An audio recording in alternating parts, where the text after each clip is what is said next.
하나님의 말씀 전하도록 하겠습니다. 자, 오늘은 제 9계명에 해당하는 말씀을 우리가 좀 살펴보도록 하겠습니다. 그 전에 중요한 것은 아닌데요. 가톨릭하고 기독교의 10계명은 같을까 또는 틀릴까? 중요한 문제는 아니지만 여기에 대해서 우리가 좀 한번 좀 생각해 봤으면 좋겠습니다. 많은 사람들이요, 가톨릭하고 기독교하고 10계명은 차이가 없을 거라고 생각합니다. 왜냐하면 성경에 그대로 있으니까. 근데 가톨릭하고 10계명은 약간의 차이가 있어요. 차이가 있는데, 약간의 차이가 아니라 결과적으로 보면 굉장히 큰 차이를 보이고 있죠. 그러면 이 가톨릭의 10계명과 기독교의 10계명은 또 어떤 차이를 가지고 있을까? 자, 가톨릭은요, 성경에 나와 있기 때문에 이게 어떻게 뭐 바꿀 수가 없는 거예요. 근데 이제 좀 이렇게 다르게 해석하는 거죠. 가톨릭은요, 1, 2계명을, 첫 계명이 뭐예요? 나 외에 다른 신을 두지 말라. 2계명이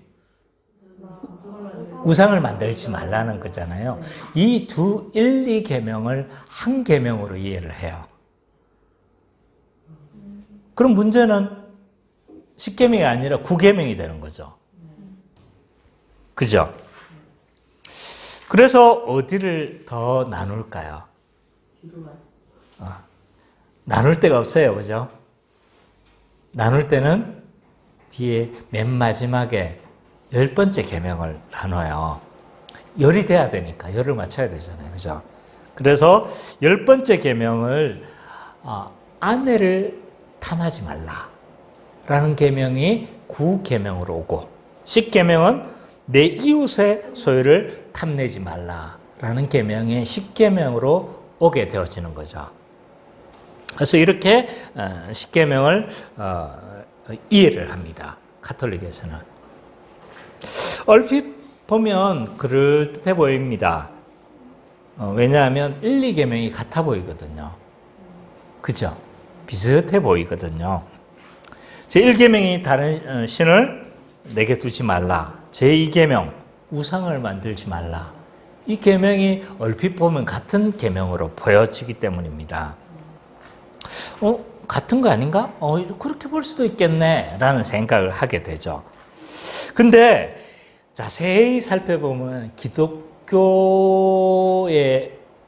강조점과 또한 가톨릭의 강조점이 사실은 이 10계명 안에도 드러나고 있다는 사실이 부각이 되어집니다.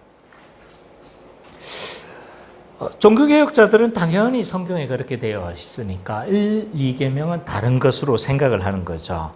그것이 타당하다고 생각하는 거예요. 왜냐하면 이 계명은 뭐예요? 우상을 두지 말라는 이 계명은 뭐였어요? 올바른 의미가 하나님에 대한 뭐예요? 예배에 대한 계명이잖아요, 그죠? 예배에 대한 계명이고, 그래서 뭐예요?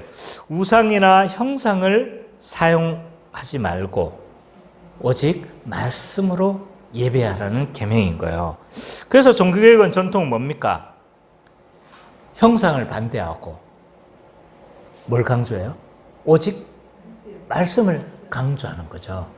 그래서 이건 종교개혁은 너무나 이 성경에 근거해서 이것이 타당하다고 보는 거죠. 근데 문제는 뭐냐면 가톨릭의 9계명과 내 이웃의 아내를 탐하지 말라 이 9계명과 제7계명이 어떤 차이를 보이느냐는 거예요. 간음하지 말라는 차이가 없다는 거예요. 그리고 반대로 이 가톨릭은요 1, 2계명을 같은 것으로 보는 거예요. 오직 하나님만 예배하라. 이 계명으로 이해하니까 자기들은 뭘 만들어요? 성상을 만들잖아요. 상을 만들고 이렇기 때문에 이런 것에서 자유하려고 하는 거죠. 그래서 이 가톨릭의 강조점과 기독교의 강조점이 서로 첨예하게 대치되고 있다는 것들을 볼 수 있는 거죠. 이런 차이를 보이고 있습니다. 별로 중요한 건 아니에요. 이런 차이가 있다. 이 정도로만 이해하시면 됩니다. 자, 그러면 오늘 9계명에 해당하는 계명에 대해서 우리가 좀 살펴보도록 하겠습니다. 자, 오늘 9계명에 해당하는 본문을 한번 읽어볼까요?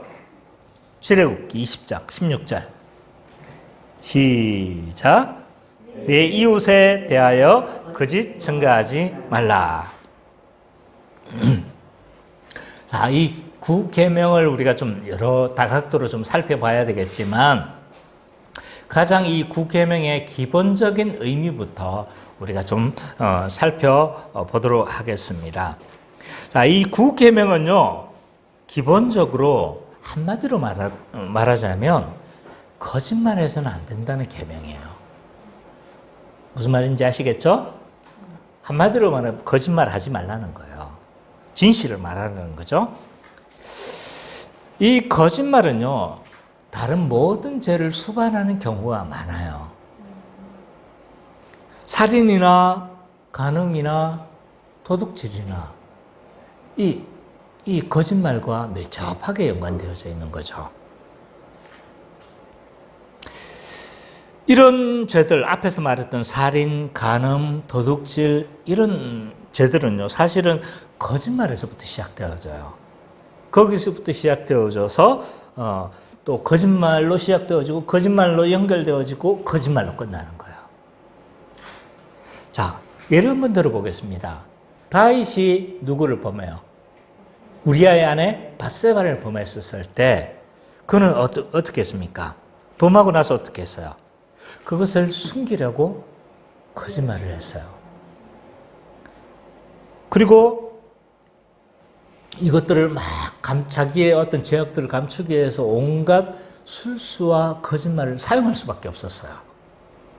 그래서 이 살인죄와 간음죄가 밀접하게 이 거짓말과 연결되어져 있다는 것들을 우리는 알 수가 있어요. 또 다윗의 장군이었던 요압, 그 요압의 동생이 누구한테 죽습니까? 아브넬한테 죽죠.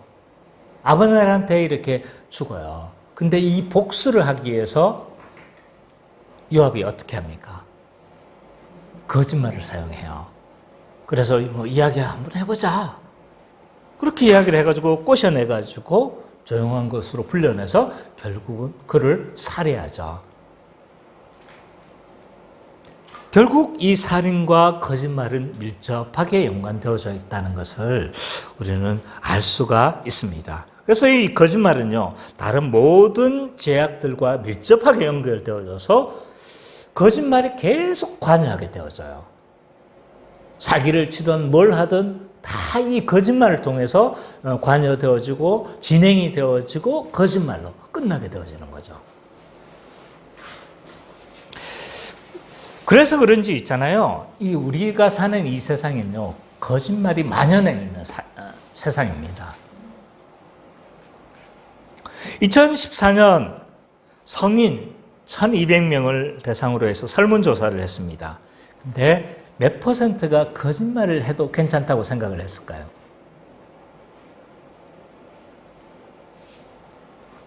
미국의 조사 결과입니다. 웨인 그루덤이라는 사람이 이 자료들을 인용을 했는데요. 조직신학자인데 몇 퍼센트가 거짓말을 좀 해도 괜찮지 않는가라고 대답을 했을까요? 그냥 경상도 사투리 겐토를 한번 해보세요. 76%가 거짓말을 사용해도 좀 뭐 괜찮지 않는가? 필요하지 않는가? 라고 그렇게 대답을 했다고 합니다. 영국에서 조사인데요. 영국에서 조사에는 한 사람이 일주일에 하는 평균 거짓말 하는 횟수가 10회에 해당한다고 조사가 나왔어요. 생각보다 적죠? 맞나요? 자, 미국의 매사추세츠 대학의 에머스트 캠퍼스에서 조사한 내용인데요. 한 사람이 60%의 사람이 있잖아요. 거짓말하지 않고 10분을 버티지 못했어요. 그러니까 사실 앞에 그거는 사실 뭐예요? 그냥 자기의 설문은 그렇게 자기가 안 한다고 생각하는 거예요. 근데 이거 실제로는 이건 사람을 평가를 하면서 있잖아요. 10% 대부분의 한 60%, 70%의 사람이 있잖아요. 10분 이내에 거짓말을 한 번 이상을 하지 않고 버티지를 못한 거예요. 그만큼 우리 안에서는요, 생각보다 뭐가 많다는 거예요? 거짓말의 횟수가 많다는 거죠. 우리는 별로 거짓말을 안 한다고 생각하지만 사실은 습관화되어 있는 거짓말이 너무 많은 거예요. 이렇게 본다면 우리 일상 가운데 얼마나 거짓말이 만연해 있는가를 알 수가 있습니다. 그래서 이 구계명은 기본적으로 거짓말하지 말라는 계명이에요. 진실하라는 계명인 거죠. 근데 이 거짓말하지 말라는 계명의 1차적인 적용 범위가 어디냐면 법정이에요. 법정. 이 법정에서 거짓 증언을 금지하는 것으로 이야기를 하는 거예요. 근데 우리가 이 법정을 하니까 그러면 어휴 이렇게 생각할 수가 있어요. 근데 이스라엘의 법정이 어떤 의미가 있는지를 우리는 이해를 해야 돼요. 이스라엘에게 있어서 이 법정은 어떤 의미인가? 우리에게 있어서 법정은요, 일상이라고 하기는 힘들어요. 왜냐하면 우리는 법정이 이렇게 사실은 나는 지금까지 50평생을 살면서 법정에 가본 적이 없어요. 법원 비슷한 건물에는 들어가 본 적은 있지만 법정의 어떤 재판의 문제나 이런 걸로 인해서 가본 적이 없었어요. 그래서 일상이라고 하기는 너무나 힘들어요. 근데 이스라엘에게 있어서 이 법정은요, 일상에 가까워요. 왜 일상에 가까우냐면, 어디 법정을 따로 있잖아요. 재판정을 따로 만들어가지고 재판을 하는 게 아닌 거예요. 이스라엘의 법정은요, 성문 밖 어기예요. 그래서 어르신들이 큰 성문 앞에, 문 앞에서 딱 서가지고 있으면서 거기 가서 뭐 하는 거예요? 사람들이, 이거 억울하다고 장로님들한테 이야기하는 거죠. 그럼 어떻게 해요? 네가 잘못했네. 이거는 토라에 보면 이건 잘못한 거니까 네가 잘못했다라고 이렇게 평가를 해주는 거예요. 그러니까 이 이스라엘 백성들에게 있어서 이 법정이라는 것은 최소한의 어떤 법적인 기관이 아니라 일상사회였던 거예요. 그래서 이 법정에서 거짓 증언하지 말라는 이 말은요, 사실은 우리 일상으로 확대를 시키는 것이 너무나 타당하다는 거죠. 따라서 이 법정에서 거짓 증언하지 말라는 이 계명은요, 우리의 일상으로 연결되어져야 할 뿐만 아니라 또 이 법정에서 거짓 증언을 하지 말라는 이것은요, 일상 속에서 거짓말을 하지 말아야 된다는 거였죠. 그죠?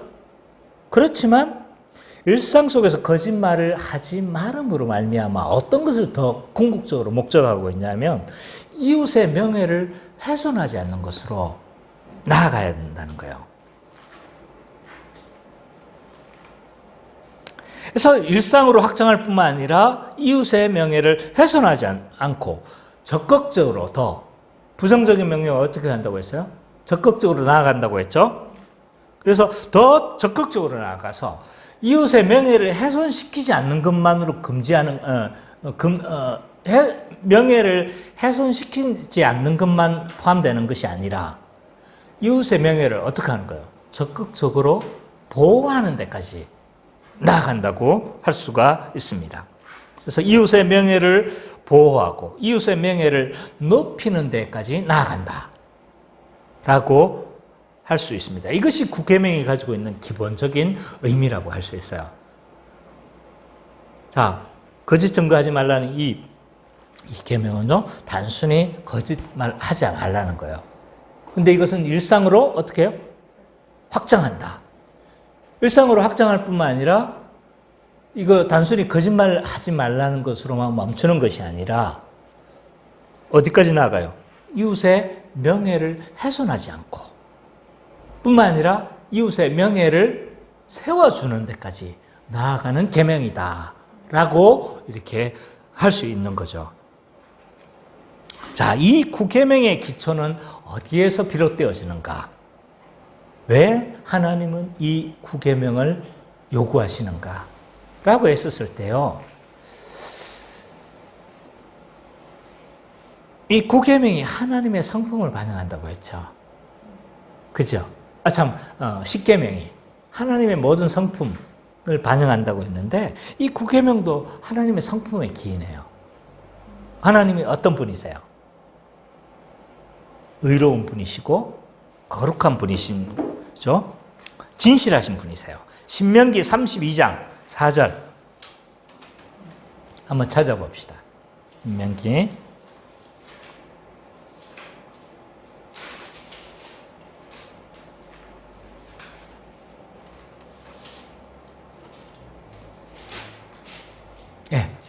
우리 같이 한번 읽어보도록 하겠습니다. 시작.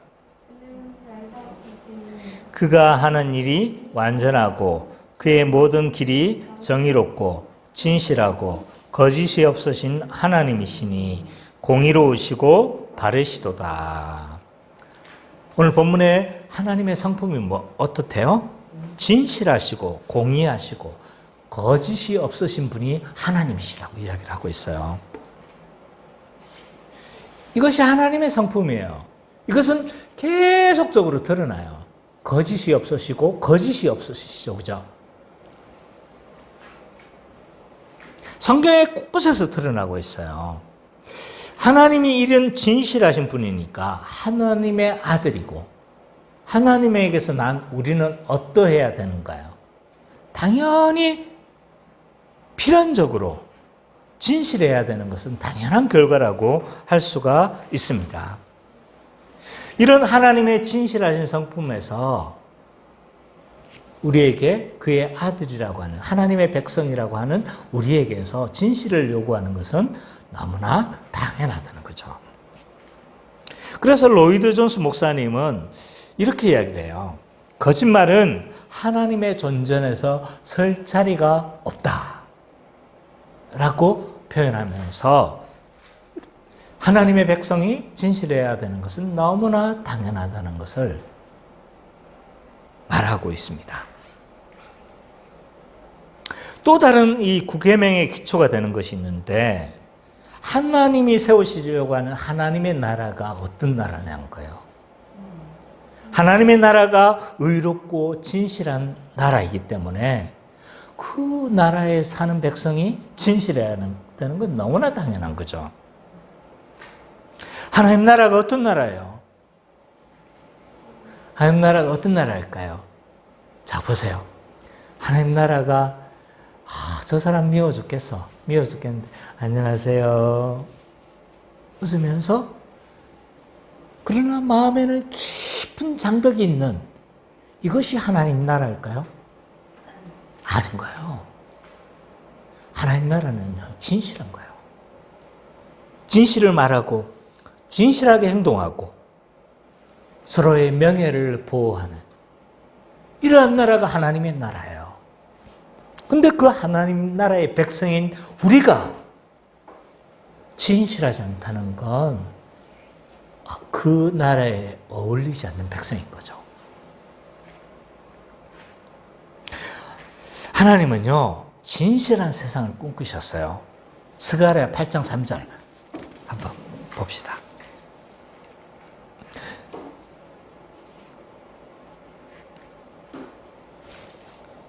또 새 언약의 한 부분이라고 할 수 있죠. 스가랴 8장 3절.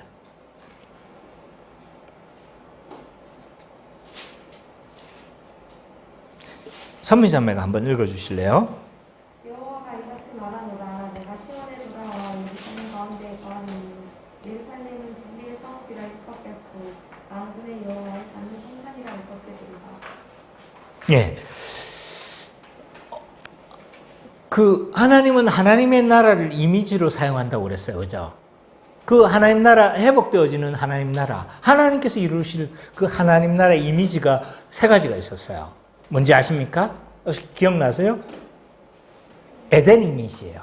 하나님 나라를 표현하는데 에덴 이미지로 막 표현을 해요. 그래서 독사굴에 어린 양의 손 놓고 장난쳐도 물지 않는 이 선지서에서 나와 있는 거예요. 이 새 언약의 이미지를 이야기를 하면서 우리가 살아갈 그 하나님의 나라가 어떤 것일까라고 표현해요. 그 땅이 어떤 것인가. 또 어떨 때는요, 새 예루살렘으로 묘사를 해요. 또 어떨 때는 성전으로 묘사를 해요. 근데 오늘 본문에서 뭘로 묘사하고 있는 거예요? 새 예루살렘으로 묘사하고 있는 거예요. 근데 새 예루살렘은 어떤 성읍이래요? 진리의 성읍이다 라고 이야기합니다. 하나님 나라는요, 진리의 성읍인 거예요.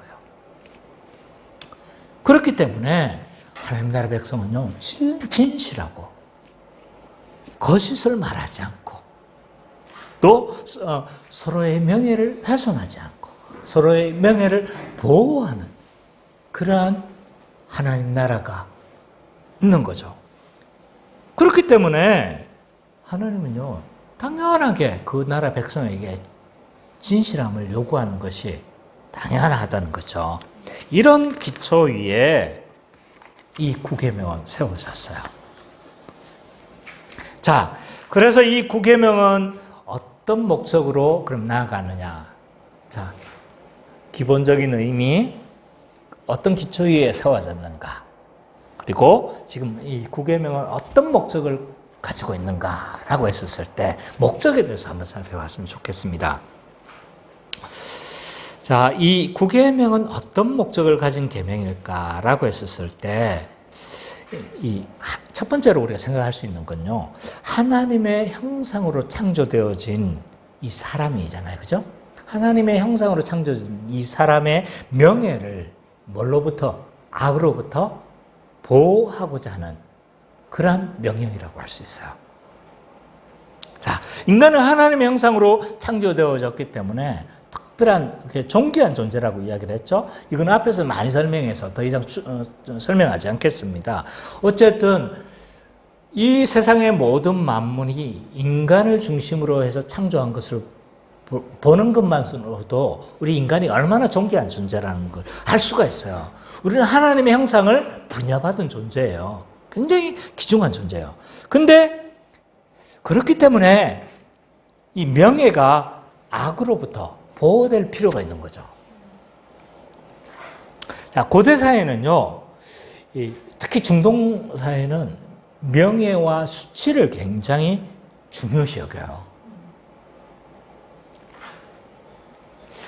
그래서 이 성경을 볼 때 어떤 그 해석학파의 일부는 뭐냐면 명예와 수치의 관점으로 있잖아요. 성경을 해석해요. 그래서 이 명예와 수치는 굉장히 중동사의 대표적인 어떤 특징이라고 할 수 있어요. 그래서 이 중동에 보면 이 명예를 얼마나 중요시 여기냐 하면 명예가 손상됐다고 할 때 어떻게 하는 거예요? 살인도 그거 하지 않는 거예요. 마다하지 않는 거예요. 이걸 가리켜서 명예살인이라고 하죠. 그죠? 그래서 가문의 명예가 손상됐다고 했을 때요, 그 손상을 반드시 복수하려고 해요. 그래서 뭐 딸이 예를 들어서 근데 갑자기 종교를 바꿔가지고 그러면 어떡합니까? 명예를 손상시킨 거예요. 딸이라 할지라도 뭐 하는 거예요? 죽이는 거예요. 그래서 명예살인이 중동이나 이런 문제에서 굉장히 큰 문제로 부각이 되죠. 그죠? 그래서 그만큼 이 중동, 이 근동에서는 명예와 수치를 굉장히 중요시 여깁니다. 우리도 그렇지만, 우리 사회도 좀 그런, 그게 있지만, 이쪽 사회는 그것보다 훨씬 더 중요시 여깁니다. 여기에 대한 어떤 명예와 수치를 얼마나 중요시 여긴가를 보려면, 옛날 영화지만, 아라비아의 로렌스라는 이 영화를 보셔도 많이 도움이 될 거예요. 어쨌든 굉장히 중요시 여깁니다. 그래서 호트는 이렇게 이야기를 했어요. 중동 사회와 중동사회와 이런 고대 문화권에서는 명예와 평판은 생존에 필수적이었다. 그래서 나쁜 평판을 받았을 때 한 사람의 경력이 모두 다 수포로 돌아가는 거예요. 그래서 이 나쁜 평판을 받았을 때 거래가 어려워지는 거예요. 저 사람은 나빠. 저 사람은 아주 사기꾼이야. 이런 평판이 주어지면요. 거래 자체가 안 되는 거예요. 거래 자체가 안 되니까 뭐가 안 되는 거예요? 이 사람의 부의 축적도 어려운 거예요. 그래서 한 사람의 이 명예는요, 그 사람의 생존과 직결되어져 있었습니다. 현대도 마찬가지죠. 이 현대에 있어서도 이 명예, 신뢰는 굉장히 우리 살아가는데 중요한 기반이 되어지고 바탕이 되어집니다. 만약 이 고대 사회에서 이렇게 명예가 중요했는데 이 명예가 다른 사람에 의해서 또는 거짓 증거에 의해서 짓밟힌다면 어떻게 될까요? 억울한 상황이 될 거예요. 이거 억울한 것뿐만 아니라 이 사람의 생존권이 뭐가 되는 거예요? 직결되어지는 거죠. 그래서 거짓말을 하지 말라는 이거는요, 사실은 굉장히 한 사람의 명예를 악으로부터 보호하기 위한 명령이라고 할 수 있는 거죠. 자, 현대에도 마찬가지인데 예전에 이 삼양라면 사건을 알 거예요. 혹시 기억나나요? 삼양라면 파동. 나이가 우리가 참 많이 먹었군요. 자, 이 삼양라면이 업계 1위였어요. 지금은 농심이 1위지만 그 당시에서는 이 삼양라면이 가장 역사가 오래되어졌고 가장 이 라면 업계에서 가장 잘 나가던 회사였어요. 근데 경쟁업체 어디라고 말을 하지 않겠어요? 이 경쟁업체에서 이 삼양라면이 그리고 이 삼양에서 판매되는 이 라면이 다 공업용 우지를 사용한다는 이런 정보를 흘린 거예요. 그래서 어떻게 됐을까요? 이 라면 업체에서 1위에서 밀려나는 것은 물론이고 어떻게 되었냐면 도산 직전까지 갔어요. 지금은 이제 겨우 기사에 회생했지만 사실 그만큼 이 생존의 위협을 받을 만큼. 근데 알고 보니까 뭐였어요? 사실은 다른 경쟁업체보다 좋은 기름을 사용했다라는 게 드러났어요. 그렇지만 이 엄청난 손해를 이미 다 입고 난 이유인 거죠. 이 국회명은 어떤 목적을 가지고 있는가? 하나님의 형상으로 창조된 그 사람의 명예를 보호하기 위한 계명이다. 이것을 목적하고 있어요. 또 하나의 목적이 있는데 그건 뭐냐면 이 진실을 말하게 함으로 말미암아 신뢰할 수 있는 사회를 만들려고 하는 계명인 거죠. 거짓 증거하지 말라는 이 계명은요, 신뢰 사회를 만들기 위한 계명입니다. 자, 말은 소통의 수단이자 신뢰의 시작점입니다. 우리는 어떤 사람의 한 사람의 어떤 신실함 또는 신뢰를 어디에서 평가를 해요? 그 사람의 말에 의해서 평가를 해요. 그렇죠? 가장 기본적인 평가 기준이 말인 거예요. 그래서 이 말이 어떻게 사용하느냐. 이런 것들을 통해서 이 사람이 어떤 사람인가를 우리는 평가를 하게 되고 신뢰할 수 있는 사람인가, 신뢰할 수 없는 사람인가 라고 우리는 평가할 수 있는 거죠. 또 말은요, 아주 유행하게 사용할 수도 있어요. 그래서 한 사람을 살리기도 해요. 오죽 이 말이 이렇게 힘이 있으면 굉장히 이 말에 대한 속담이 많죠, 그렇죠? 한마디 말로 천냥빚을 갚는다. 또 요 최근에 책도 있잖아요. 칭찬은 고래도 춤추게 한다. 말에 힘이 있기 때문이에요. 반대로 말은 이렇게 힘이 있기 때문에 한 사람을 파괴하기도 해요. 모욕적인 말, 험담하는 말 또는 거짓 증거하는 말로 한 사람이 완전히 파괴되어지기도 하는 거죠. 그래서 우리가 진실을 말해야 되는 거예요. 진실을 말해서 뭐 하는 거예요? 신뢰할 수 있는 사회를 만드는 것이 이 9계명의 목적이기도 해요. 자, 뿐만 아니에요. 세 번째 목적은 뭐냐 하면 하나님 나라의 현시인 이 교회가 있잖아요.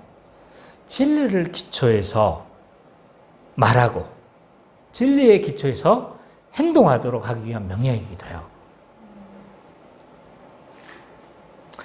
진실하면요, 한 개인을 뿐만 아니라 한 공동체를 세우는 데 있어서도 굉장히 중요해요. 왜? 만약 교회된 성도가 있잖아요. 거짓을 사용하는데 너무 익숙해. 진실을 말하지 않아. 이게 어떤 현상으로 일어나냐면 공동체가 세워지지 않는 거예요. 자, 우린 이쪽으로 안 봐야지. 자, 교회가 있잖아요. 한 몸이라고 했잖아요. 한 몸인데 우리가 막 진실을 말하지 않아. 말마다 진실을 말하지 않으니까 저 사람의 말을 자꾸 해석해야 돼요. 그냥 그대로 받아들이는 것이 아니라 저건 뭐 어떤 의도로 이야기를 하는 거지? 저 사람이 왜 저렇게 이야기할까? 해석하게 돼요. 진실하지 못하면 오픈하지 않아요. 상대방이 진실하지 않는데 어떻게 내가 내 마음을 오픈하고 할 수 있겠어요? 자, 진실하지 않을 때 우리는 절대로 한 몸됨을 이룰 수가 없어요. 한 몸으로 살아갈 수가 없는 거죠. 진실하지 않으면요, 전도도 불가능해요. 우리가 하는 말 한마디 한마디가 진실하지 않는데 막 저 사람은 하는 말이 막 자꾸 의심스러워. 그럼 교회에 오겠습니까? 전도도 안 되는 거예요. 자, 진실하지 않으면요, 교회가 진리 위에 세워지지도 않아요. 왜? 진리를 가르치는 선생님이 막 너무 거짓말이 풍성해. 목사가, 진리를 가르치는 교사인 목사가 너무 거짓말과 뻥을 잘 쳐. 어떻게 되겠습니까? 교회가 진리 위에 세워질 수가 없는 거예요.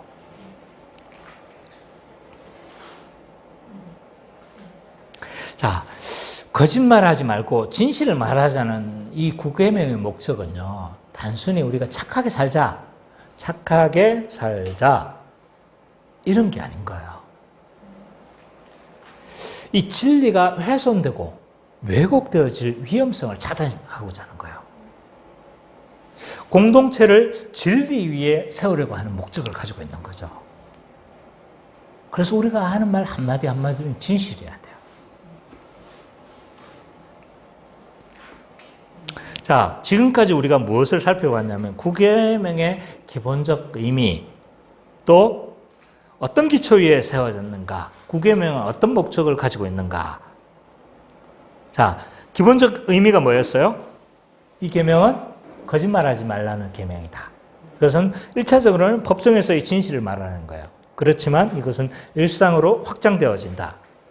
그리고 단순히 일상에서 거짓말하지 않고 명예를 훼손하지 않는 것에 머무는 것이 아니라 좀 더 확장되어진다고 했어요. 더 적극적으로 이웃을 명예를 보존하고 또 이웃을 명예를 이렇게 세워 나가는 계명이 이 9계명의 기본적 의미다.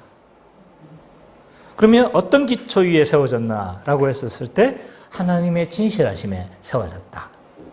또 하나님이 세우려는 나라가 의와 진실의 사회이기 때문에 당연히 그의 백성인 하나님 나라의 백성은 진실해야 된다. 여기에 기초 위에 이 9계명은 요구되어지는 것이다. 그러면 9계명의 목적이 뭐였습니까? 하나님의 형상인 사람의 명예를 보호하기 위한 계명이다. 진실한 사회를 위한 계명이다. 또 무엇보다도 교회 공동체를 진리 위에 세우기 위한 계명이다. 야, 이렇게 반복을 잘해주는 목사가 또 있을까요? 죄송합니다. 자, 이런 이해를 우리는 가지고 이 네 가지 측면에 이 구계명을 네 가지 측면에서 좀 더 적용해 보려고 합니다. 첫 번째로 자기 자신에 대해서 우리는 거짓말하지 말아야 돼요. 자기 자신에 대해서 진실해야 된다는 거죠. 우리는 일상적이고 습관적인 거짓말을 너무 많이 해요. 근데 이런 일상적이고 습관적인 거짓말을 우리는 하지 말아야 돼요. 우리는 순간적으로 있잖아요. 우리는 생각보다 많은 거짓말을 한다고 했어요. 그죠? 근데 내가 거짓말을 하는지도 몰라, 사실은. 그래서 내 자신의 잘못을 듣기 위해서 순간적으로 거짓말을 해요. 뭐가 팍, 이거 왜 이랬어? 그냥 막 뭐 하는 거예요? 거짓말 팍 나오는 거예요. 반사적으로. 그 옛날에 TV, 트롯 가수로 유명한 송대관 씨가 있잖아요. 미국에 가서 살았었을 때 이야기를 TV 프로그램에서 한 이야기인데요. 이런 이야기가 있었어요. 이 송대관 씨가 미국에서 살았는데 미국에서는 유명하지 않으니까 뭐 한국에서야 가수로 살 수 있겠지만 우선은 이제 뭘 하니까 가수로 살 수가 없으니까 뭘 했냐면 식당을 경영한 거예요. 그래서 벌어놓은 돈이 있으니까 식당을 경영하면서 살았는데 저쪽에 어느 날 한 사람이 컴플레인을 한 거예요. 그래서 이거 뭐 그래서 그 컴플레인 그러니까 뭐가 잘못됐나 가보니까 그 음식 안에서 뭐가 나온 거예요? 파리가 나온 거예요. 커다란 파리가.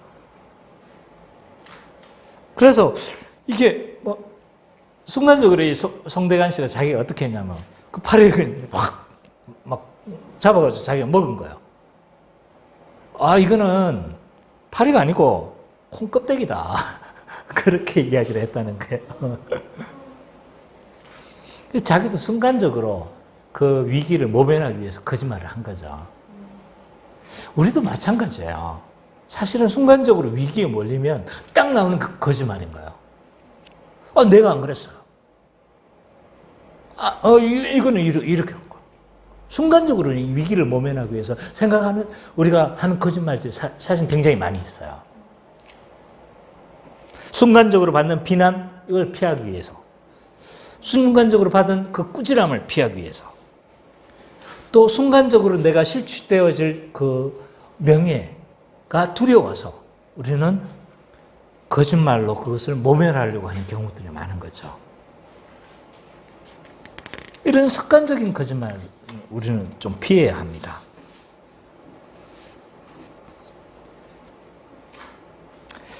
뿐만 아니라 일상적으로 있잖아요. 나쁜 의도는 없었는데 모면하려고 하는 건 아니었는데 일상적으로는 그냥 하는 습관들이 많아요. 그 제자 오카넘이라는 다큐멘터리 영화가 있었어요. 이 오카넘 목사님의 어떤 일대기를 그 주변 지인들로부터 증언을 듣는 거죠. 이 오카넘 목사님은 이런 분이었다. 그 이제 영화로 나오고 영화관에 상영되기도 했어요. 많은 상영관이 있었던 건 아니지만 제자 오카넘 목사님, 저도 좀 이 오카넘 목사님 되게 좋아해요. 근데 이 오카넘 목사님의 그 이제 다큐멘터리를 영화로 나오는데 그 내용 중에 어떤 한 부목사님의 경험을 이야기를 해요. 이 부목사님이 뭐라고 이야기를 했냐면, 그 오카넘 목사님이 이제 자기가 경험했던 것 중에서 어떤 이야기를 했냐면, 오카넘 목사님이 좀 일이 너무 힘들었던 것 같아요. 스트레스를 많이 받았던 거예요. 그래서 이제 부목사님한테 나 휴가 가겠다고, 이렇게 이야기를 한 거예요. 이제 주보에 올리라 이 말인 거예요. 그러니까 이제 이 사람도 고민이 되는 거예요. 부목사님이. 왜 고민이 되냐면, 이게 이제 뭔가 그 이유가 있어야 되잖아요. 그래서 이렇게 물었다고 합니다. 오카노 목사님. 그럼 주보에다 뭐라고 적을까요? 기도원 간다고 적을까요? 이렇게 이제 물은 거예요, 오카노 목사님. 근데 오카노 목사님 뭐라고 이야기하냐면, 나 기도원 안 가는데, 나 놀러 가. 이렇게 그냥 그대로 실으라는 거예요. 근데 많은 목사님들이 이렇거든요. 사실은 좀 휴식을 취하고 싶은 때가 있잖아요. 쉬고 싶은 때가 있어요. 그때 대부분 하는 핑계들이 뭐냐 하면, 물론 기도원 가서 쉬시기도 하셔요. 그렇게 하지만 이 핑계를 많이 사용하는 거예요. 근데 그렇지 않았다는 거예요. 우리는 습관적으로 하는 거짓말들이 굉장히 많아요. 지각할 때 뭐라고 합니까? 뭐라고 핑계대요? 차도 안 막혔는데, 사실은 자기가 늦게 출발해서 간 건데, 차가 너무 많이 막혔어요. 죄송해요. 이렇게 거짓말을 하는 거죠. 또 어떤 게 있을까요? 예를 들어서 목사님이 하시는 것 중에, 놀러 가는데 기도 안 간다고 한다든지, 나쁜 의도는 안 가졌지만, 습관적으로 하는 이런 거짓말들이 있어요. 근데 문제는 뭐냐면, 이런 거짓말이 습관이 되면은요, 어떻게 되어지냐면, 사소한 일에 쉽게 거짓말을 하게 되면, 중요한 일에도, 심각한 일에도 진실하지 못할 가능성이 큰 거죠.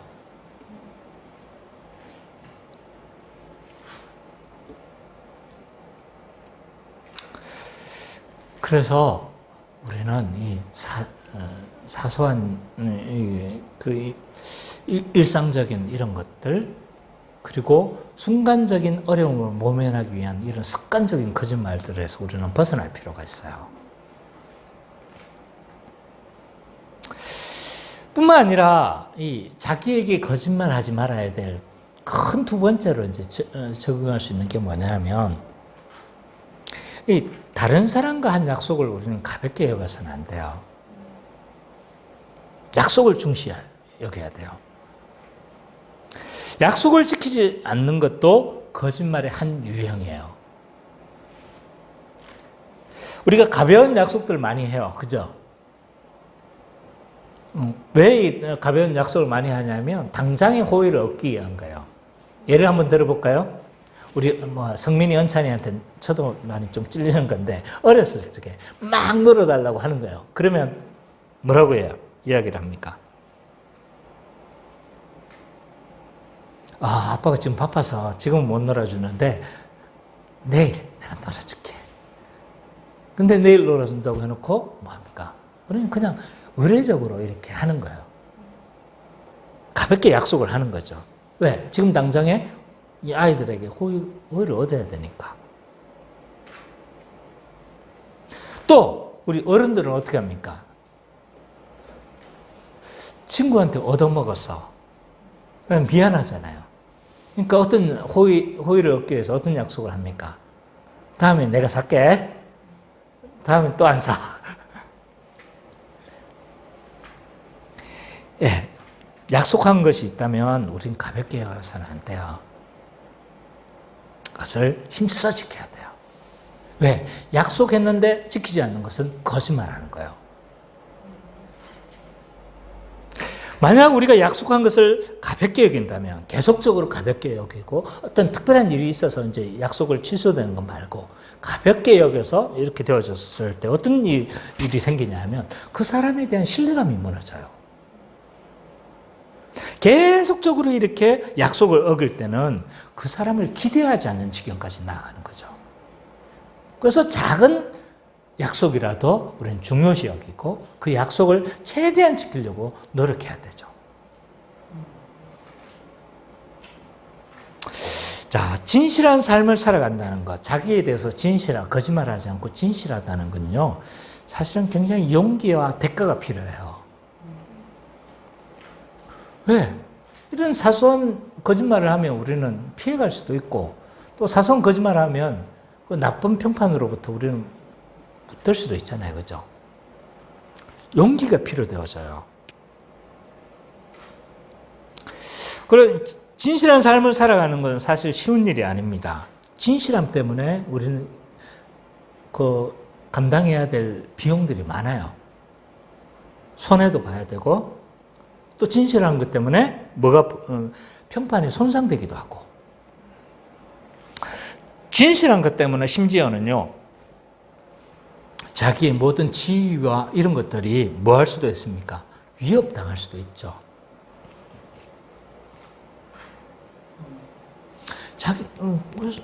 그래서 우리는 좀 이런 용기에 직면하지 못하는 경우들이 많죠.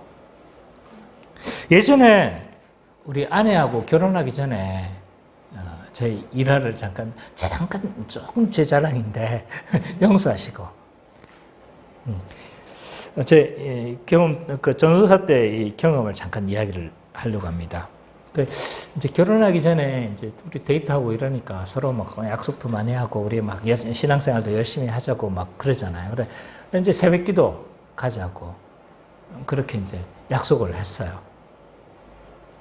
그래서 이제 같이 이제 새벽기도 계속 가고 했는데 그 아내는 이제 부산에서 하고 나는 이제 대구에서 경산에서 이렇게 새벽기도를 각각에 속한 곳에서 했는데 웬만하면 연인과 한 약속이니까 지켜야 되잖아요. 근데 제가 어떻게 했을까요? 그날 알람을 못 들었어요. 많이 피곤했는지 못 듣고 그냥 세상 모르게 자버렸어요. 근데 아침에 이제 우리 아내는 당연히 새벽기도 했을 거라고 생각하고 새벽기도 갔다 왔어요? 이렇게. 제가 뭐라고 했을까요? 제가 뭐라고 했을까요?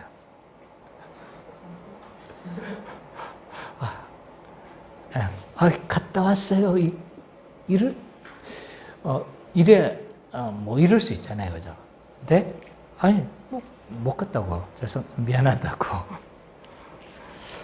그럼 뭐 이렇게 이야기를 하면 내가 치러야 할 비용이 많아요. 이 전도사가 그것도 못 나가고 병신도 나보다 못 나가고 이런 평가를 받을 수 있잖아요. 그리고 그 여러 가지 신뢰감이 떨어질 수도 있단 말이에요. 이처럼 제가 말하고 싶은 건요. 진실함을 말하려고 할 때 우리는 치러야 될 대가들이 상당히 많다는 거예요. 그래서 우리는 진실함이 쉽지가 않은 거예요. 진실하고 투명성을 유지하는 건요, 많은 용기가 필요해요. 어떤 경우에는 손해도 감수해야 돼요.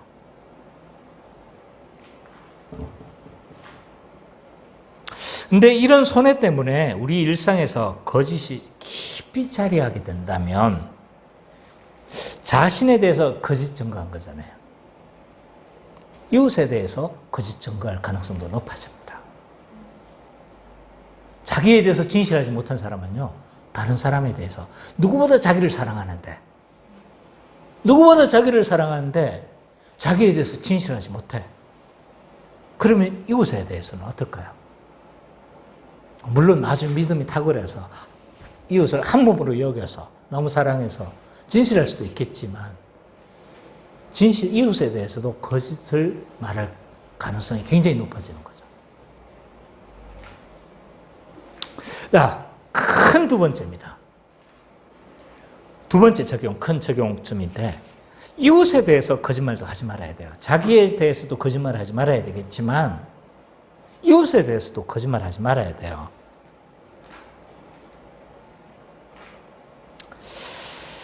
자, 이웃에 대해서 어떤 적용을 구체적으로 한번 해본다면 첫 번째로 우리가 생각할 수 있는 건 이웃의 명예를 훼손하는 말을 우리는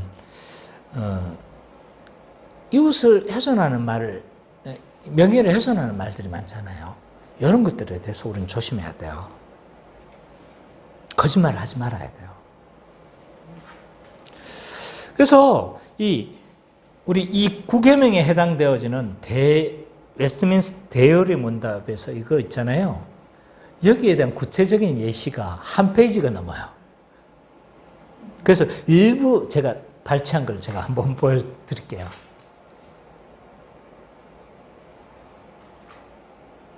일부 발췌했어요. 다 넣은 게 아니에요. 그래서 이게 구체적으로 어떻게 이게 적용될 수 있는가? 악한 행위가 우리 자신들의 책망과 다른 사람들의 항구를 요구할 때 잠잠함에 진심 말하거나 그럴 때 목적을 위하여 악의를 말하고 혹은 그럴 때 굉장히 많은 한 페이지 정도가 있어요. 굉장히 광범위하게 적용시키고 있어요.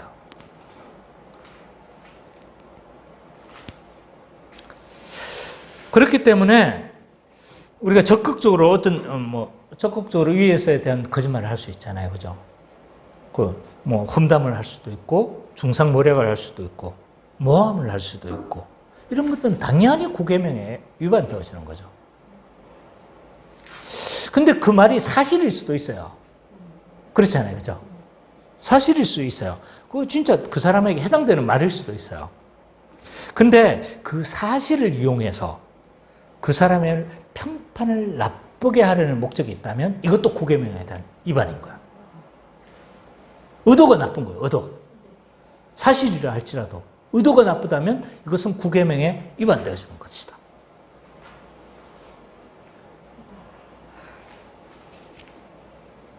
자, 신자의 마음은 이런 마음이 아니에요.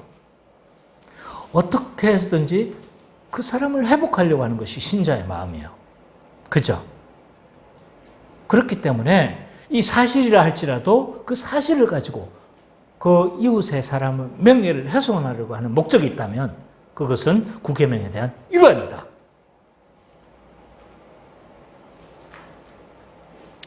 우리는 함부로 형제를 정죄하거나 비판하지도 말아야 돼요. 이것은 아예 평가하지 말라는 말이 아니에요. 가혹하게 판단하지 말라는 거예요. 어떤 사람들은요, 각 사람의 행동의 동기들을 하는데 검열관 같아요. 검열관. 사실은 충분히 우리는 좋게 생각할 수도 있고 여러 가지 할 수가 있는데 최악의 해석을 하는 거죠. 이런 사람들에 대해서 야고보는요 어떻게 말하냐 하면 이렇게 이야기를 해요. 읽어봅시다.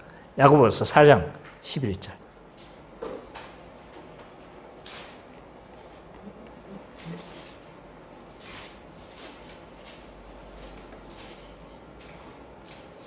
야고보서 4장 11절.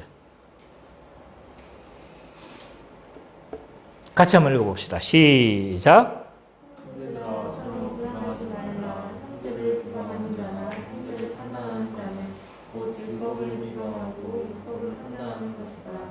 내가 만일 율법을 판단하면 율법의 징계자가 재판과 아니로다. 성경에는요, 자 보세요. 성경의 죄의 기준은 우리 그 세상의 죄의 기준과 굉장히 달라요. 그래서 세상에서 이 큰 죄는 뭐예요? 살인이나 강간이나 이런 것들이에요. 그죠?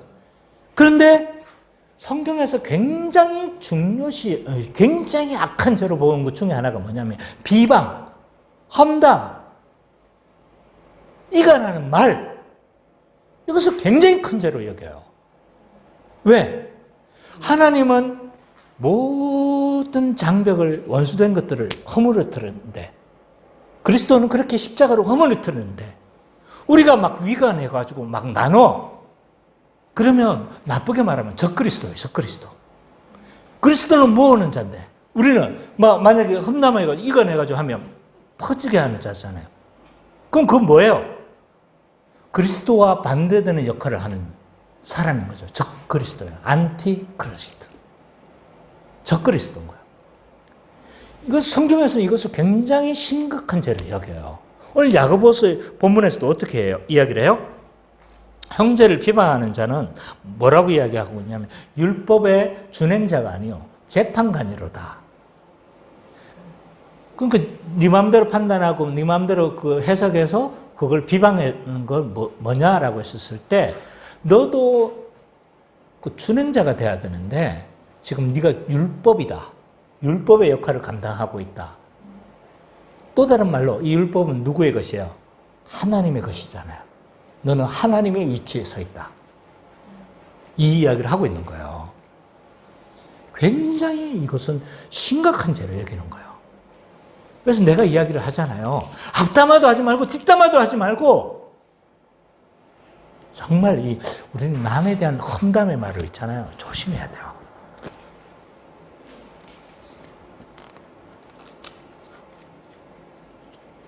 그래서 이 야고보서는요, 네가 하나님이냐? 네가 그렇게 판단하는 자냐? 이렇게 이야기를 하는 거죠. 하나님의 위치에 서는 거기 때문에 너도 긍휼 없는 판단을 받을 것이다 라고 그렇게 설명하고 있는 거예요.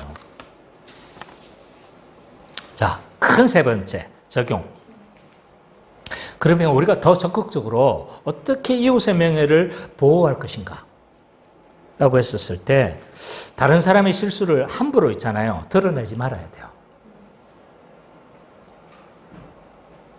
남의 허물을 우리는 있잖아요, 말하는 거에 있어서 굉장히 어떤 그것이 사실이든 어떤 것이든 잘 모를 때는, 잘 말할 때는 굉장히 조심해야 되고 드러내지 말아야 돼요. 사실은 이것이 다른 사람들은 그것이 별로 수치감으로 여기지 않을 수도 있지만 그 사람에게는 그것이 굉장히 수치감이 될 수도 있잖아요. 그죠?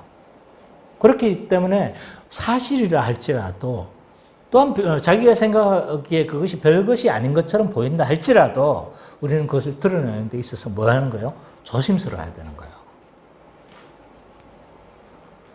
그래서 남의 허물에 대해서 우리가 좀 드러내는 것에 대해서 뭐 할 수 있습니까?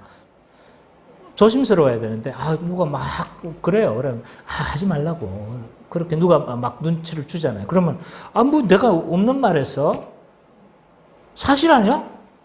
뭐 이렇게 이야기를 하는 거죠. 사실을 자꾸 강조를 해요.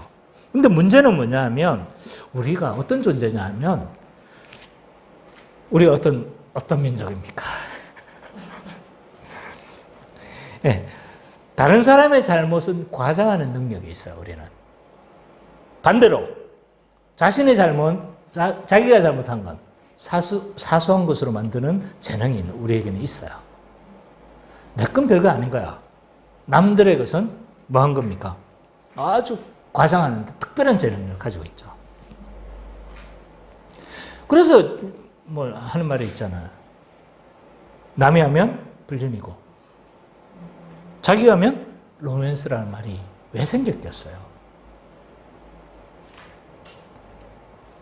그래서 이런 사소한 실수나 잘못 이런 것들에 대해서 우리가 다른 사람에게 드러내는 데 있어서는 굉장히 신중하고 조심해야 된다. 드러내지 말아야 된다. 함부로. 그리고 다른 사람이 여기에 대해서 있잖아요. 이런 실수나 잘못을 드러낼 때 어떻게 해야 됩니까? 적극적으로 막았어야 돼요. 누가 계속 나쁜 이야기를 하고 있어, 다른 사람에 대해서. 근데 계속 듣고 있어. 이건 뭐 하는 거예요? 수긍하는 거예요. 그 사람들이 그 비방하는 말이 더 어떻게 하는 거예요? 더 확대 생산할 수 있도록. 그리고 그 말을 하는 사람이 더욱 힘을 얻을 수가 있어요. 그렇기 때문에 이런 비방하는 말을 들었을 때 우리는요, 적극적으로 막았어야 돼요.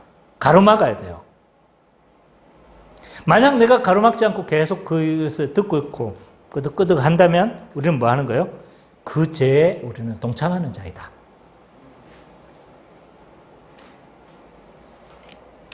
우리는 다른 사람은 험담을 하는데도 아주 기술적으로 있잖아요. 험담을 해요. 어떻게 하냐면, 이 사람이 이랬대, 저 사람이 저랬대, 이렇게 험담을, 이거는 아주 테크닉이 없는 험담인 거죠. 테크닉이 있는 험담을 제가 예를 한번 들어보겠습니다. 내가 기도 제목이 하나 있어. 기도 제목이 하나 있는데,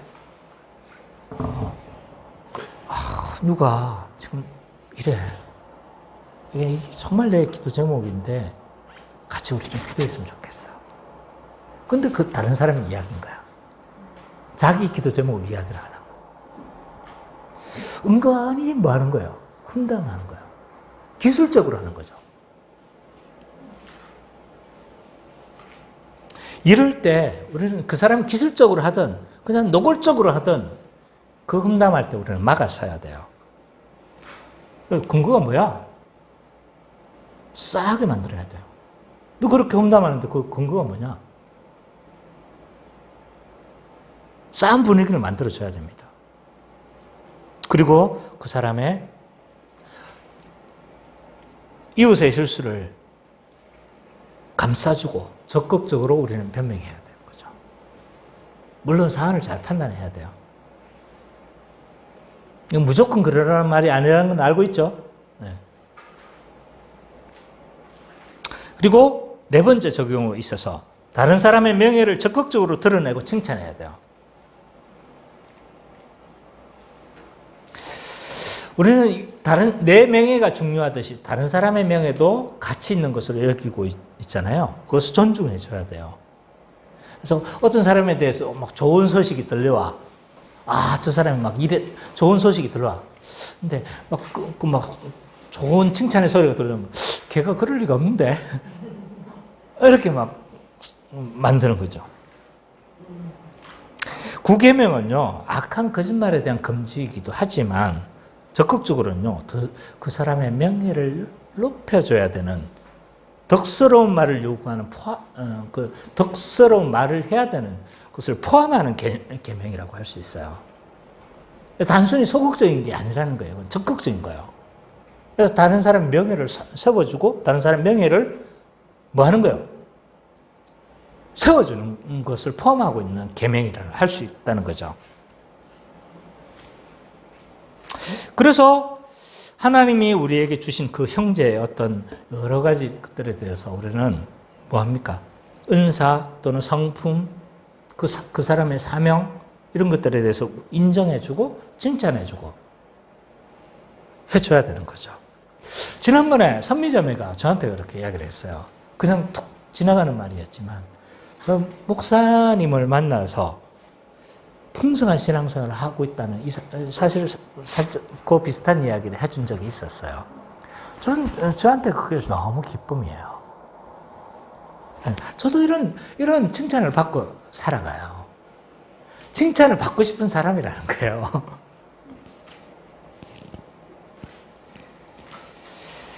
우리가 거듭난 자라면요, 교회의 풍성함을 위해서 우리는 각 사람에게 은사를 주셨잖아요. 그리고 지체로서 줬어요. 필요 없는 사람이 없는 거예요. 그래서 그것이 어떤 경우에는 굉장히 즉각적으로 드러나는 경우가 있어요. 그 사람의 필요가. 대표적인 이제 수민자매 같은 경우죠. 그죠? 피아노를 해주니까 나도 너무 풍성한 거야. 왜? 내가 지금 설교를 좀 더 꼼꼼히 체크하고 이렇게 조금 더 이렇게 소화할 수 있는 시간을 더 확보할 수 있기 때문에 저한테는 너무 좋은 거예요. 그리고 기도할 때 반주해 주는 거하고 기타로 반주하는 거하고 어때요? 차이 많이 나죠. 그죠? 즉각적으로 이렇게 드러나는 은사가 있어요. 풍성해지는 거죠, 교회가. 근데 어떤 은사는요, 전혀 표가 없어. 전혀 표가 없다가 모소대나무처럼 그냥 가만히 인 거야. 이거 뭐 별로 필요한지도 필요 없는지도 몰라. 근데 어느 순간 갑자기 확 부각이 되는, 그리고 그 필요가 부각이 되는 그런 은사가 있는 거죠. 위기시에 드러나는 거예요. 그래서 그 한 사람 때문에 엄청난 은사의 혜택을 입는 거죠. 자, 그리스도가 그를 위해서 죽으셨다는 사실을 우리는 믿어야 합니다. 그리고 그를 교회의 일원으로 부르셨고 한 가족으로 우리는 삼으셨어요. 그렇기 때문에 우리는 다른 사람의 명예를 적극적으로 뭐 해야 돼요? 보호할 뿐만 아니라 그 사람의 명예를 높여주는 데에서 열심히 해야 돼요. 칭찬해줘야 돼요. 그래서 생각으로만 누리지 마시고 필요한 경우, 막 너무 남발하는 것도 안 좋겠지만 필요한 경우 그렇게 한마디 말을 해주는 것도 저는 우리가 교회가 더욱 풍성해지는 길이다 생각이 들어요. 특히 잘 드러나지 않는 그런 은사를 가진 사람들에게. 왜냐하면 잘 드러나는 사람은 늘 칭찬을 받아요. 그러나 드러나지 않는 사람은 칭찬을 받기가 힘들거든요. 그런 사람들에게서 인정해주고 그렇게 하는 것이 필요하죠. 자, 지금까지 우리는 구계명의 의미에 대해서 살펴봤어요. 기본적인 의미, 또 어떤 기반 위에 세워졌는가? 이 구계명의 목적은 뭔가? 이 구계명을 어떻게 적용할 수 있는가? 4가지 좀 살펴봤어요. 그래서 우리 신앙의 선배들은요, 구계명에 대해서 이렇게 정리하고 있습니다. 웨스트민스터 대요리 문답. 제 9계명에서 요구되는 의무는 무엇입니까? 자, 우리 선미자매가 좀 읽어주세요. 제9계명에서 요구하는 의무는 사람과 사람 사이의 진실과 우리 자신과 우리 이웃의 명예를 보존하고 증진하는 것입니다. 진리를 위해 나서서 옹호하고 재판과 정의에 있어서나 다른 어떤 일에 있어서라도 진심으로 성실하게 자유롭게 명백하게 그리고 온전하게 오직 진실만을 말하는 것입니다. 우리 이웃을 자비롭게 평가하고 그들의 명예를 사랑하고 바라고 기뻐하며 그들의 연약함을 슬퍼하고 덮어주며 그들의 재능과 장점을 기꺼이 인정하는 것입니다.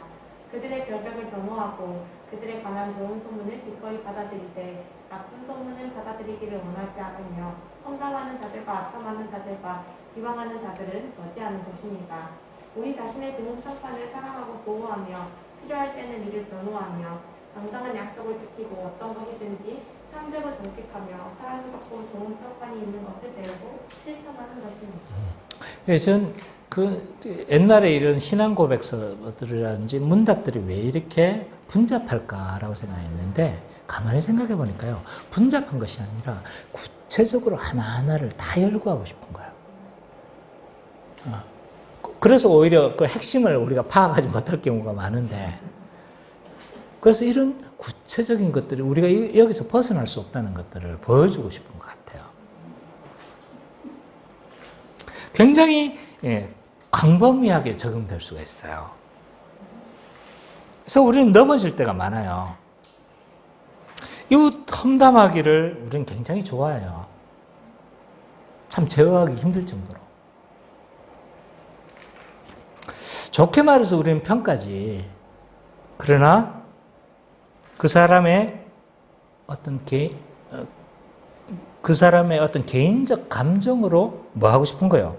그 사람을 험담하고 싶은 거예요. 깎아내리고 싶은 거예요. 평가가 아닌 거죠. 뿐만 아니라 조금만 불리하면 어떡합니까? 거짓말이 툭툭 튀어나와요. 그냥 가르쳐 주지 않았는데 그냥 그냥 너무나 잘 나와요. 이유가 있다고 말하지만 사실은 나에 대한 부정적 평가가 두려운 거예요. 자, 우리는 이것을 어떻게 지킬 수 있을까요? 9계명을.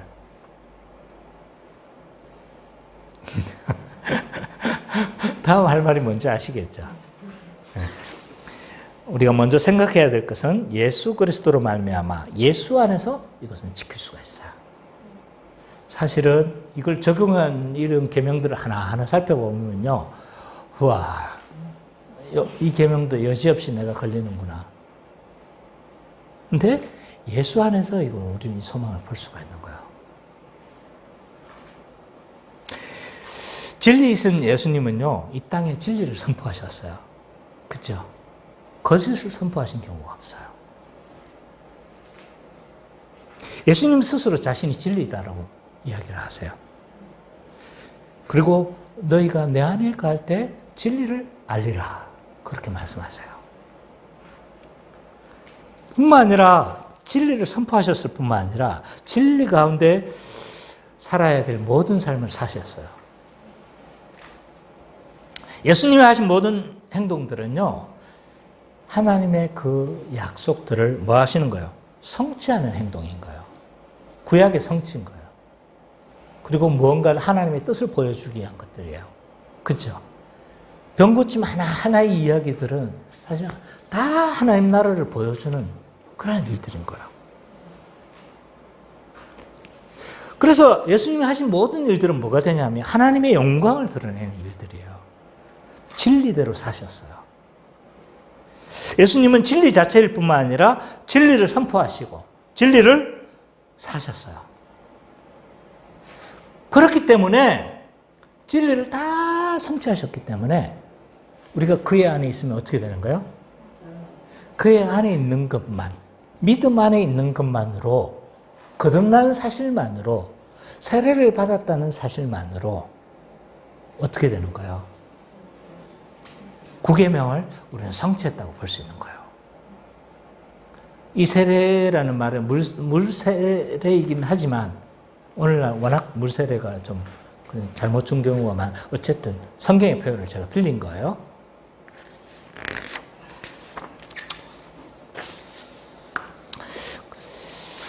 예수님이 성취하셨기 때문에 우리가 그의 안에 있으면 그와 연합된 교회는요, 9계명을 성취하면서 살아갈 수가 있어요. 이미와 우리는 아직 사이에, 그 긴장 사이에 살아가고 있기 때문에 때로 우리는 난처한 상황이 부딪히면 뭐 합니까? 죄의 본성이 훅 올라와요.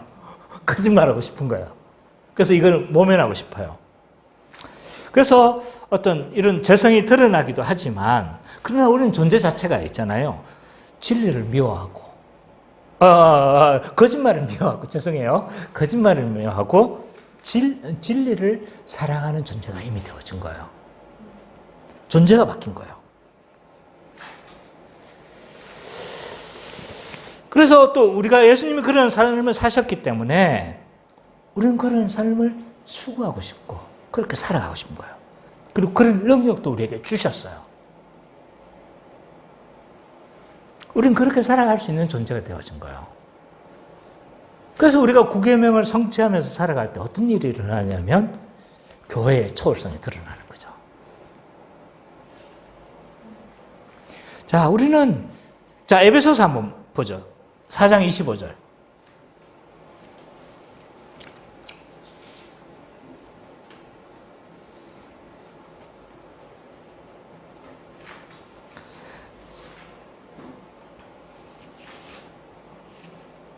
(4장 25절)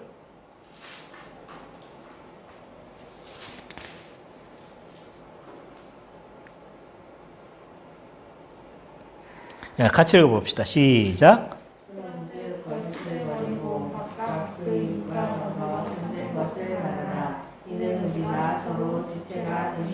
예, 교회된 존재는 어떻게 해야 돼요? 거짓을 버려야 된다고 이야기를, 그리고 참된 것을 말해야 된다고 이야기를 하고 있습니다. 교회된 존재는요, 진실을 말할 수밖에 없어요. 교회인 성도가 말하는 것은 누구나 뭐 할 수 있어야 돼요? 믿을 수가 있어야 돼요. 물론 이것이 지금 현재 교회의 현실이 아닐 수도 있어요.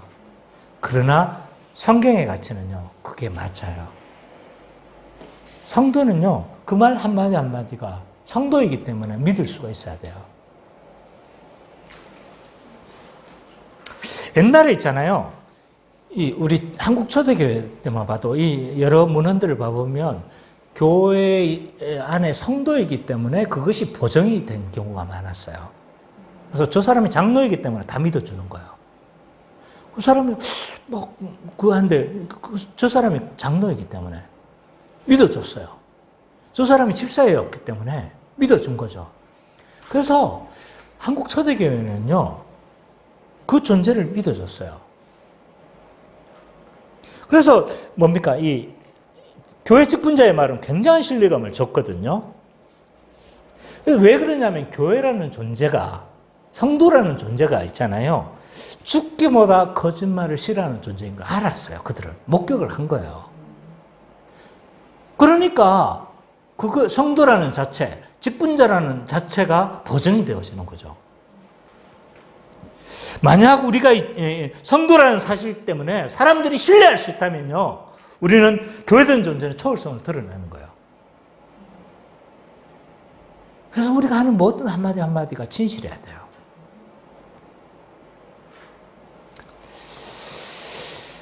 교회된 존재는요, 앞모습과 뒷모습이 같아야 돼요.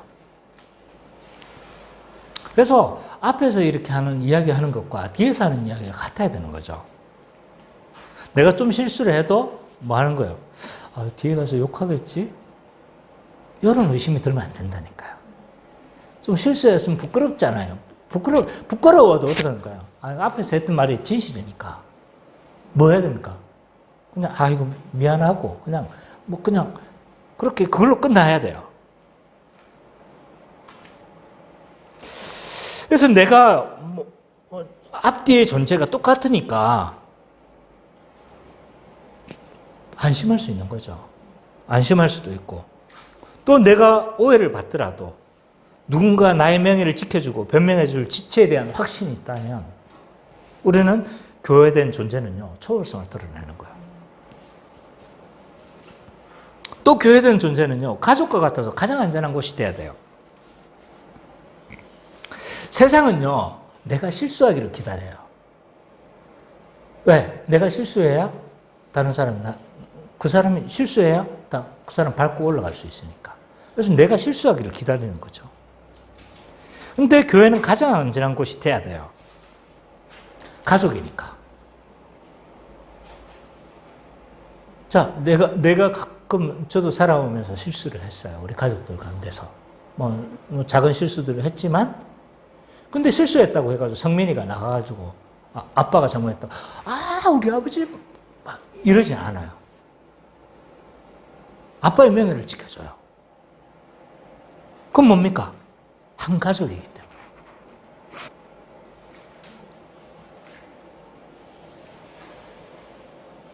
우리는 세상에서 가장 안전한 공동체 가족이 되어졌기 때문에 서로의 명예를 지켜줘야 되는 거예요. 작은 실수로 또는 오해로 모든 사람이 돌을 던진다 할지라도 우리가 내 지체, 공동체 안에 이 지체들이 감싸줄 확신이 있다면 우리는 초월된 교회의 존재는 초월성을 드러내는 거죠.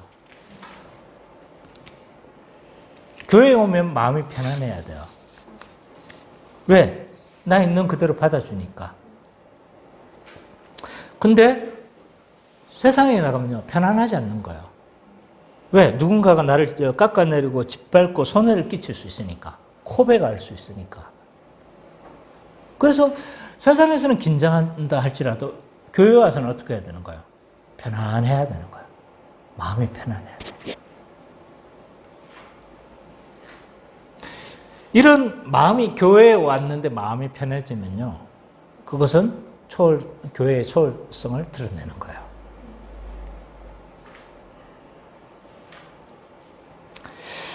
그래서 세상 사람들이 볼 때, 어떻게 저런 공동체가 있지? 그래서 우리의 초월성 때문에 있잖아요.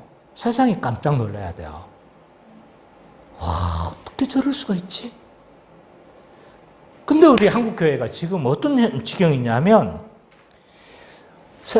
교회 안에 불상사로 있잖아요. 세상을 놀래켜. 제발 불상사로 세상을 놀래켜서는 안 돼요. 어떤 교회 담임 목사님 온다고 막 무선을 교회 목사님 집에서부터 출발해가지고 그 동선을 다 목사님 지나가십니다. 지금 목사님 어디 지금 코너 돌고 계십니다. 지금 TV에서 나왔던 이야기예요. 대통령 뺨치는 의전을 하고 있어요. 그래, 사람들이 깜짝 놀라는 거죠. 와, 세상에 저렇게 권위적이구나. 이 불상사로 뭘 하는 거예요? 세상 깜짝 놀라는 거예요. 교회의 권위성을 바라보면서 한 몸 되고 우리가 한 가족이 되어지고 동일한 시민권을 가진 존재가 됐는데 권위적인 것으로 세상보다 더하니까 세상 깜짝 놀래키는 거죠. 이래서는 안 되는 거예요. 교회의 초월성을 가지고 우리는 뭐 해야 돼요? 세상을 깜짝 놀라게 해야 되는 거죠. 그래서 아무 차별이 없고, 그리고 한 가족으로 살아가는 이런 초월성 때문에 세상이 놀라야 되지 않겠습니까? 그래서 9계명을 성취하면서 교회의 초월성을 드러내면서 살아가는 우리 기쁨의 교회 모든 성도님 되시기를 간절히 축원합니다. 220장